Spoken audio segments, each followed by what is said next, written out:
NutriCast. The Love Affair event is on at Whole Foods Market with deals on delicious desires through February 14th. The floral department's in full bloom, so look for savings on double dozen bunches of roses. In the meat and seafood departments, save on animal welfare certified New York strip steaks and sustainable wild-caught lobster tails to make the night sizzle. Gifts from the wellness and beauty department are always a nice touch. And you have to grab those chocolate-dipped strawberries. Make Whole Foods Market your Valentine's Day destination.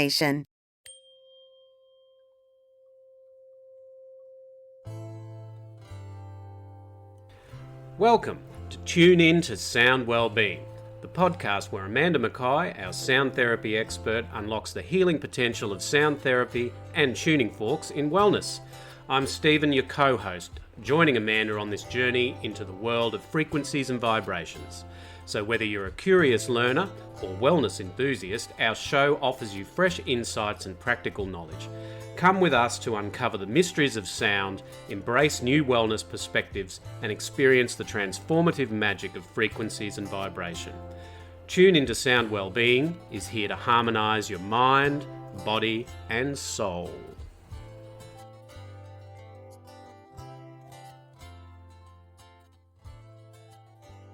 Hello again, everyone, and benvenuto to another episode of Tune In to Sound Wellbeing, the podcast where our resident sound therapy and tuning fork expert, Amanda Mackay, helps us demystify and delve deeply into the healing powers of sound, vibrational resonance, and tuning fork therapies by exploring a range of different topics relating to wellness and well-being. I am Stephen, and in today's episode we are going to be looking closely into the energy centers known as chakras and how it relates to sound resonance. So, may I introduce to you the one and only Amanda Mackay. Hi Steve, and hello everyone listening. That was certainly a kind of showbiz intro you gave me there. Yes, it was a bit of a borrow from Sgt. Pepper's. Didn't have the same meter as the song, but still it was worth a shot. Okay, well, thank you. And the topic we're talking about today is always a rich source of energetic information, ancient wisdoms that have stood the test of time and in fact I believe are even more relevant and popular today than they've ever been in the history of humankind. Indeed, so no argument here. So once again, another metaphysical crossover that links the new age. Now, I'm doing inverted commas for the radio, so that's not really, doesn't work for radio. Anyway, the concept of universal energy provided by a divine source to ancient teachings. It's incredible to look at all the different subjects that we cover, and as we do uncover them all, in essence, they all seem to really come back to a similar theme. Yes, it is. It's like the chi that we talked about last week. It has a remarkable similarity to prana. Mm-hmm. Similarly, it can be juxtaposed against universal consciousness, both Eastern concepts of chi and prana, as well as the idea of universal consciousness in as Islamic and Christian teachings. And that highlights the connectedness of all life and the presence of vital force or divine consciousness, and that sustains all of that. So while the terminology and cultural expressions might differ, the underlying principle of a unifying life force or a divine consciousness is a shared aspect in all of these metaphysical concepts. Yes, for sure. The emphasis on balance, harmony, and the cultivation of this life force or divine presence through specific practices really does seem to be a common theme in, really what are very diverse traditions. So, all you need is love. Oh, so we're on a Beatles theme today. Potentially, yes. Okay, so it's time to turn off your mind, relax and float downstream with the segment we call Tuning In with Amanda Mackay. Okay, so probably the best place to start is with a quick recap of the chakras and energy centers. Now, chakras are believed to be centers of energy within the human body, according to the ancient Indian spiritual traditions, particularly within yoga, Hinduism, and Buddhism. So the word chakra is a Sanskrit word meaning wheel or disc. So these energy centers are thought to be spinning wheels or vortexes of subtle energy that correspond to different aspects of an individual's physical, mental, and spiritual well-being. So there are typically 7 main chakras aligned along the spine, and each is associated with specific qualities, colors, and elements. And so I thought I'd just give a brief overview of these 7. So the root or base chakra, the Muladhara, is located at the base of the spine, and it's associated with grounding, stability, our survival instincts, and the color red. Now, the next one is the sacral chakra, Swadhisthana, positioned around the lower abdomen, and it's linked to creativity, emotional balance, sexuality, and the color orange. The solar plexus chakra, the Manipura, is located in the upper abdomen. It relates to personal power, confidence, self-esteem, and the color yellow. And the heart chakra is next, the Anahata. It's positioned in the center of the chest, associated with love, compassion, empathy, and the colors green or pink. Now the throat, the Vishuddha, is found in the throat area, and it represents communication, self-expression, authenticity, and the color blue. The next chakra is the third eye. It's the Ajna, and it's located between the eyebrows. It's linked to intuition, inner wisdom, clarity, and the color indigo or a deep blue. Now, the last one, the crown chakra, Sahasrara, is positioned at the top of the head, and it's associated with spirituality, divine connection, enlightenment, and the colors violet or white. And the balance and optimal functioning of these chakras are believed to contribute to an individual's overall health, their emotional well-being, and spiritual development also. So various practices like meditation, yoga, and energy healing, sound therapy aim to activate and balance and align these energy centers. Now, our regular listeners would be aware I use the chakras and the balancing of them as a focal point in my practice. And again, as regular listeners would understand, the vibrations of tuning forks are critical in helping align and balance these energy centers. So it's both a diagnostic tool and an instrument used to help balance whatever issue is sitting in the field. So a very handy tool to have. Yes, definitely. So again, everyone who's been listening would understand the body vibrates and creates bioelectromagnetic energy. And this energy is not just contained within the body, it radiates out from the body. So scientifically speaking, it is the movement of these charged particles or ions, as they're called, and it can be monitored by an electrocardiographic instrument. One of the biggest generators of this bioelectromagnetic energy is the Anahata or heart chakra. Now, I know you shouldn't have a favourite organ, but I'm guessing this is yours, yes? Yes. So, every vibration in this universe plays a part in the cosmic dance, but I personally find the heart to be an incredibly powerful generator and influencer of energy. So it's the sustainer of life, and therefore the life energy. It's a relentless rhythmic beat that works tirelessly, allowing the human mind and body to perform day in and day out. It is an engine that only ever rests when it stops, and then that energy must transfer to something else. It's a true hero. It is amazing, and a bit of classical physics there for you folks with the law of conservation of energy. Yeah, so science, of course, will explain it in that the energy transfer happens as the cells of the body undergo metabolic processes and chemical reactions as we decompose, and therefore the energy is transferred. But does that life energy transfer? Does it? Well, who can really say? But, you can see how it's not a big leap to believe that it's a distinct possibility, and many of these ancient wisdoms believed it to be so even before scientific discovery of the law of conservation of energy. Anyway, we'll save this philosophical discussion for another time. Fair enough. Now, using tuning forks to detect and repair imbalance is critical to overall well-being.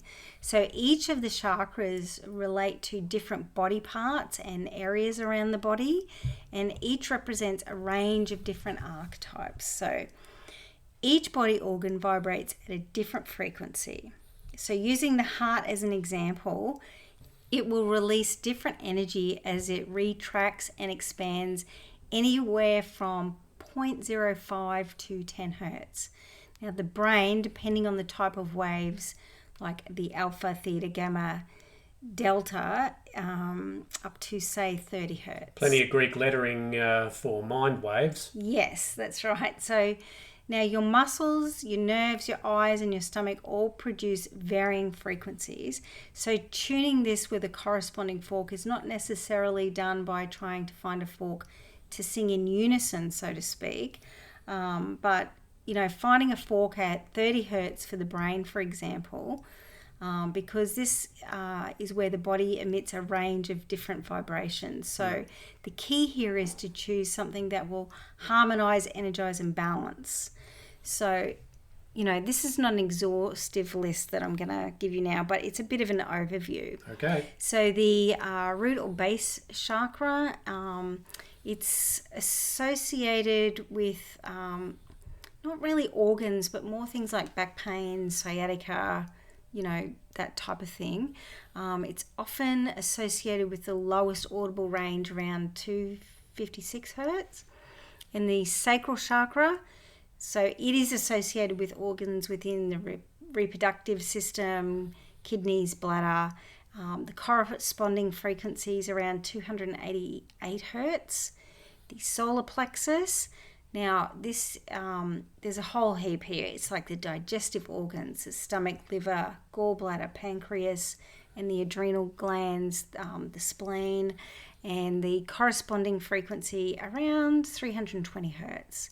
Now the heart chakra, here we're going to find the heart and the lungs, and the corresponding frequency is usually associated with that frequency of the heart, which is about 512 hertz. The throat chakra, so this is the thyroid gland, the throat, respiratory system also, and its corresponding frequency around 384 hertz.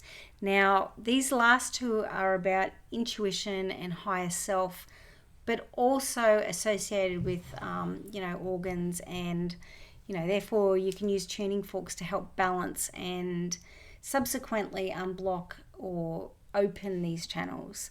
So the third eye is associated with the pineal gland, the eyes, the brain, even the nose and the ears.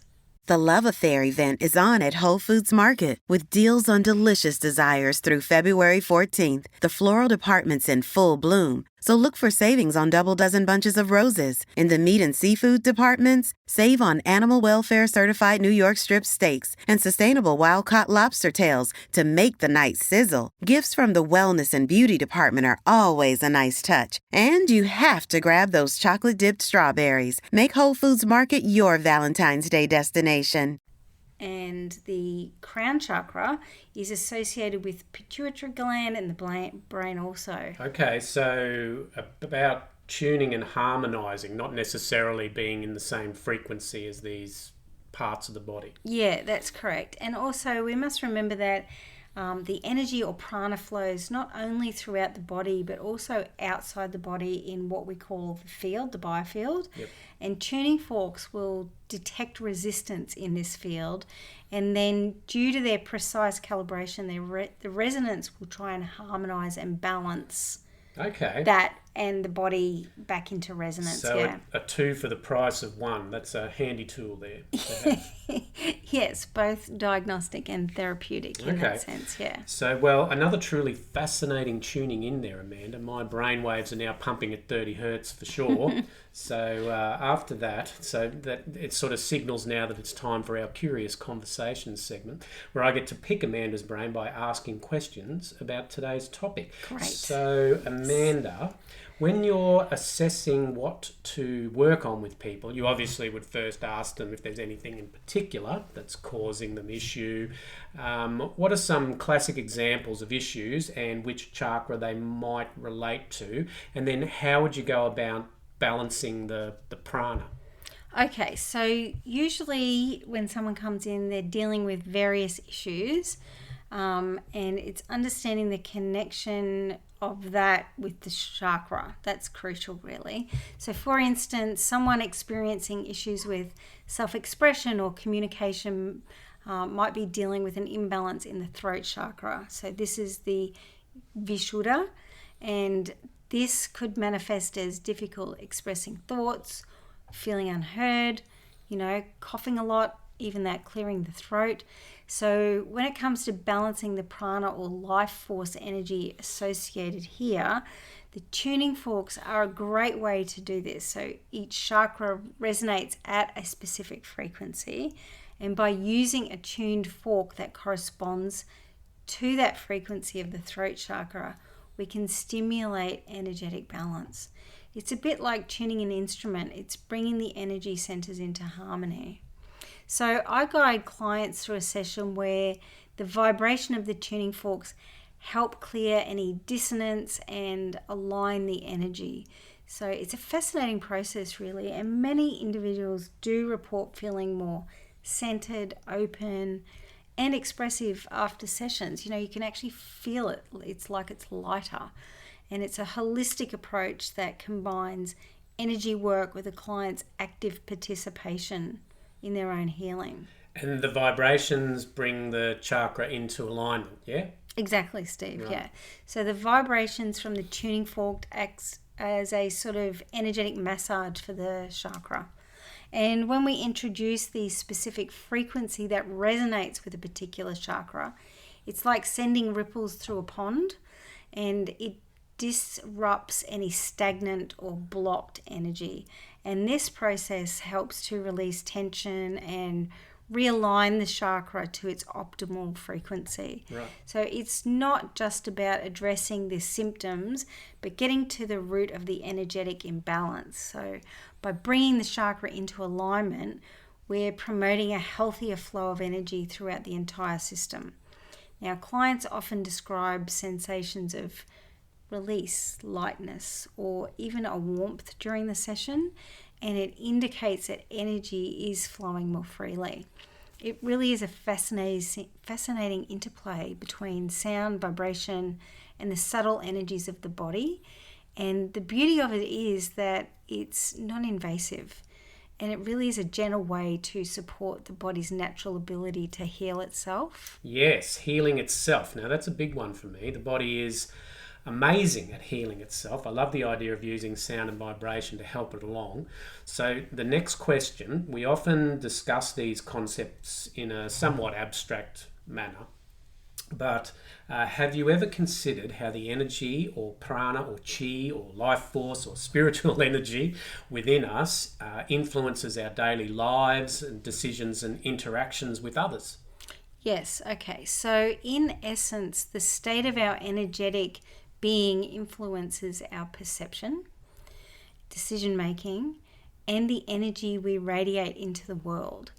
Like fine-tuning a musical instrument, the vibrations from the tuning fork can bring resonance to each chakra, aligning them and restoring equilibrium.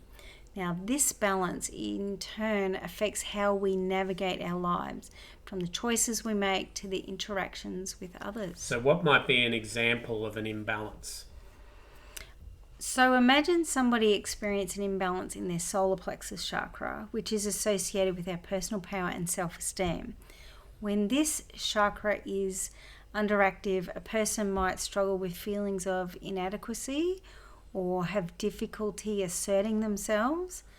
On the other hand, an overactive solar plexus chakra could manifest as aggression or control issues. So consider how this imbalance might impact their daily life.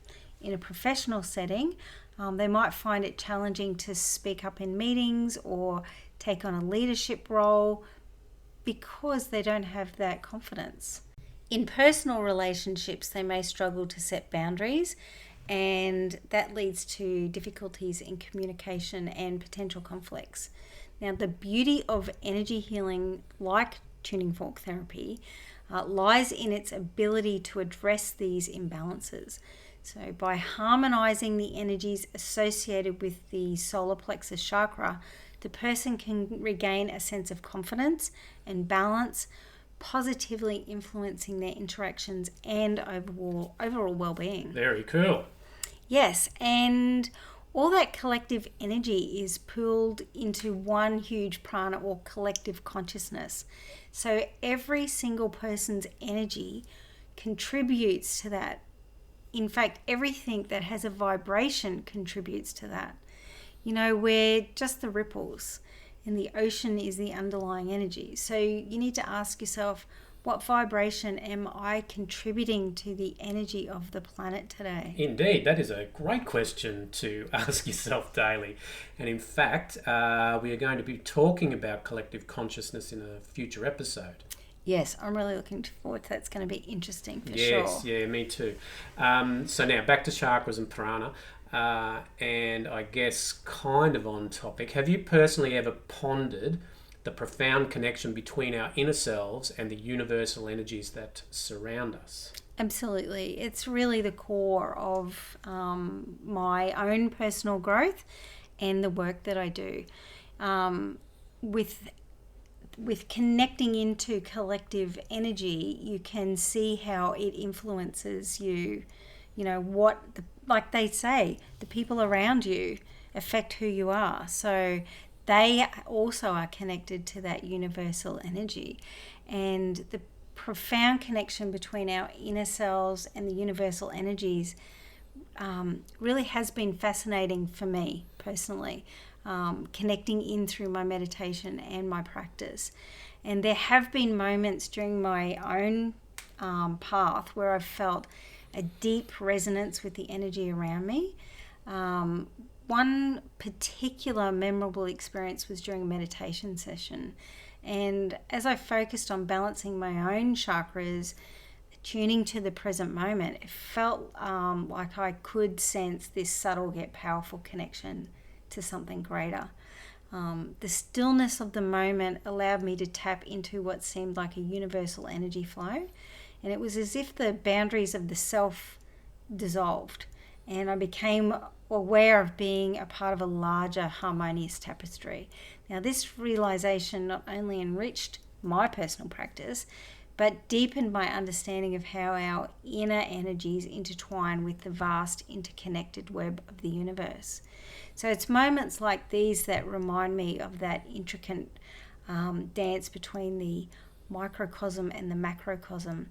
It's reinforcing the idea that our individual energies are not isolated but intricately woven into the fabric of the cosmos. Okay, so going back to the heart chakra, as I know it is a bit of an expert subject for you, how might you diagnose that there's an imbalance there? What might be the symptoms of being overactive or blocked? And again, how do you balance that? Okay, all right, so the heart chakra, yes, a subject close to my own heart, pun intended. So diagnosing an imbalance in the heart chakra involves observing both physical and emotional aspects. So if someone is experiencing imbalance in the heart chakra, like an overactive, you might notice they have heightened emotions, perhaps to the point of being overly empathetic or sacrificing personal boundaries. Physically, there could be symptoms like high blood pressure or heart palpitations. On the other side, a blocked heart chakra might manifest as difficulty in forming meaningful connections. Fear of intimacy or a sense of isolation is usually quite noticeable. So physically, there could be issues like, respiratory problems or poor circulation. Balancing the heart chakra involves a multifaceted approach. So I often incorporate specific tuning fork frequencies that resonate with the heart chakra. So that's like the 432 especially. And depending on what you're wanting to do. So if you're wanting to really ground the heart chakra back into the body, you might even use that earth tuning fork. You might use that 144 fork as well. So these vibrations help clear energetic blockages and encourage practices like self-love, compassion, and fostering healthy relationships really is crucial.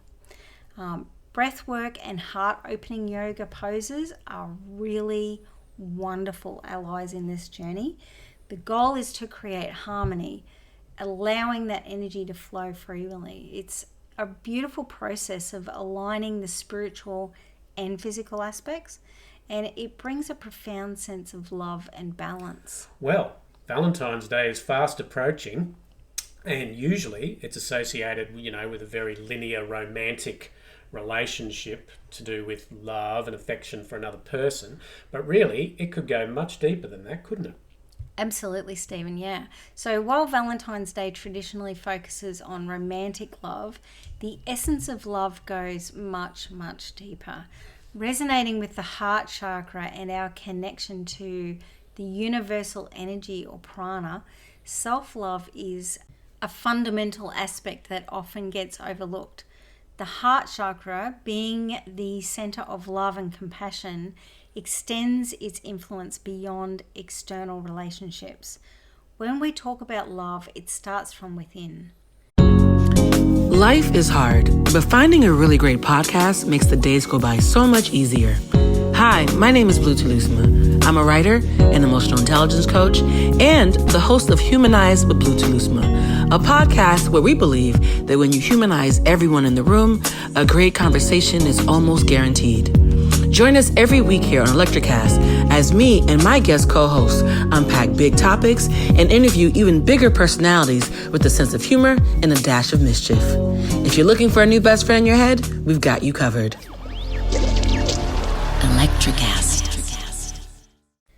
Balancing the heart chakra involves cultivating self-love and acceptance, acknowledging our worthiness of love, and fostering a harmonious relationship with ourselves.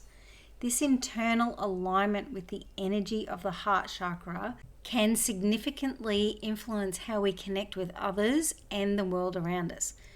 So in essence, Valentine's Day can also be a beautiful reminder to nurture the love we have for ourselves, tapping into the profound energy that the heart chakra represents. Now, I believe you have also put a bit of a Valentine's Day sale up for some product also. Yes, I couldn't help myself. I felt like it was a great opportunity to celebrate something that people often don't really pay attention or give enough credit to. Like Whitney said, the greatest love of all. Indeed, I think it was George Benson that actually wrote that song, but point taken. So the details are all online for the Valentine's Day sale, yeah? Yes, and if you wanted to keep up to date with what's happening, just sign up for our newsletter. Oh, that is good advice. So biofieldbeing.com.au is a place to go. And that brings us to the end of the Curious Conversations section of the show. And now I'll try to attempt the Beatles segue into the next segment by saying we're getting by with a little bit of help from my friend Amanda. So now it's time for the harmony in practice. Nicely done. Okay, this week I'm going to give you what might be called a daily chakra tune-up routine. Oh, wow. Okay, so that sounds good. So riffing a bit on what kind of energy are you contributing to the universal prana today? Yeah, I guess it is, okay. Yeah. So, this routine is designed to be a quick and accessible practice for daily chakra alignment using tuning forks. It can be performed in just a few minutes, making it suitable for incorporating into a daily wellness routine. Okay. So, what do you need? a set of tuning forks, each tuned to a specific chakra frequency, a quiet and comfortable space. That's all. So here we go. Step 1, the morning intention setting. Begin your day with a few moments of mindfulness. Set a positive intention for the day, expressing gratitude and openness to the energy that surrounds you. Number 2, centering breath work. So take a few deep breaths to center yourself. Inhale slowly through the nose, feeling the breath fill your lungs. And then you exhale gently through your mouth, releasing any tension. Number 3 is the base chakra where we're starting. The note is a C. You could use 128 weighted or a 528 hertz fork. Hold the tuning fork at the base chakra and strike it against the activator. Now bring that vibrating fork to the base of your spine, feel the resonance, and focus on grounding energy, stability, and your connection to the earth. Now, moving up to the sacral chakra, this note is D. So here we'd use, say, 144 or 285 hertz fork. So moving to the sacral chakra with that tuning fork, place it just below your navel and let the vibrations penetrate that area. Reflect on creativity, passion, and the fluidity of emotions. Now we're going to move up to the solar plexus for number 5. That note is an E, so that's around 333 hertz. So you're transitioning now to the solar plexus chakra tuning fork and hold it over the solar plexus area. So this is above the navel.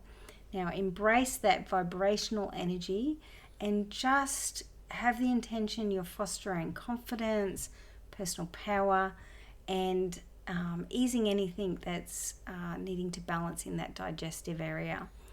Number 6 is the heart. This is note F. So here you could use the 174, the 432, or even the 89 hertz weighted fork. So you're moving the fork to the heart chakra, hold it near the center of your chest, focus on love, compassion, especially for yourself, and the harmonizing vibrations resonating through the heart. Really feel that movement in there. Now we're going to move to number 7, that's the throat chakra. So this is the note G.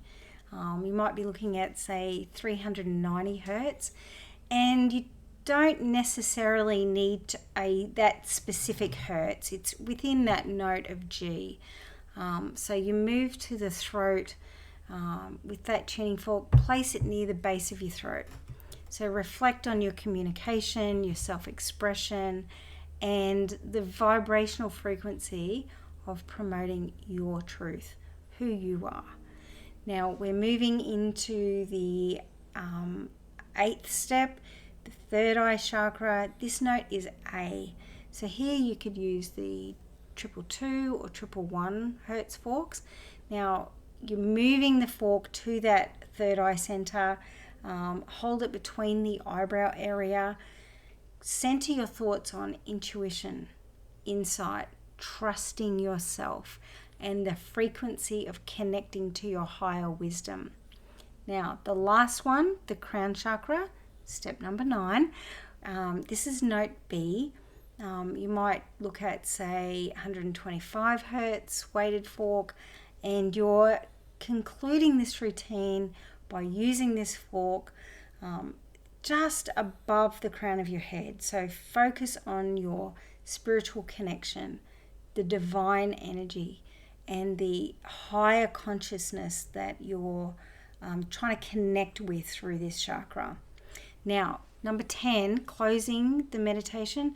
Now, this might take a few moments, so just sit quietly, absorb the vibrations and all of that balancing energy, expressing gratitude for the tuning fork practice and the alignment it brings. So this quick daily chakra tune-up routine, incorporating tuning forks, aims to balance and align your energy centers. So you're wanting to promote a sense of well-being and harmony throughout the day. That is sensational, Amanda. Dare I ask if that is going to be posted up on the website?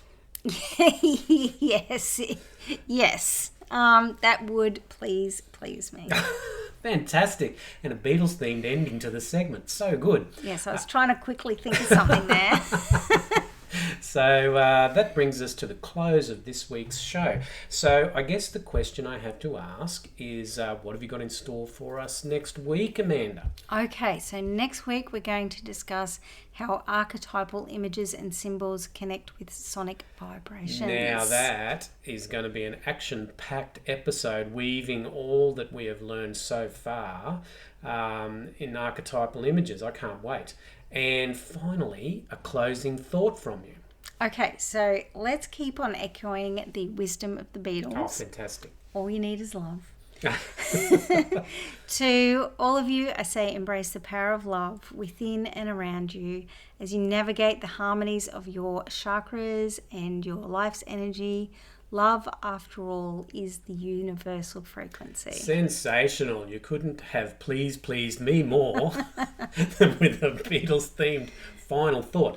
So it's that time where I say thanks to all of our lovely listeners, and thank you to all of those who get in contact or go to the website or go to our YouTube channel and check us out at biofeelbeing.com.au. So go there for all of your tuning fork and wellness wants and needs. You can reach out to us via the email at hello@biofeelbeing.com.au or via Facebook or Instagram or whatever your preference is. So until we next meet, be happy, stay safe, and we'll see you all next week on Tune In to Sound Wellbeing.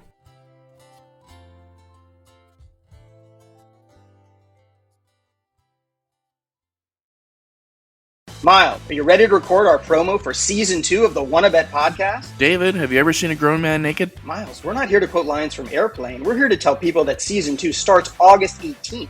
But I like Airplane. I know you do, but Wannabet is a sports betting podcast. Each week we bet $1,000 on the NFL teams and games that we love. Well, that sounds like fun. It is fun. And last year you picked over 60% of your games correctly. How'd you do? We're not talking about that. We are telling people that they can find us every Friday. So no more movie quotes. Roger.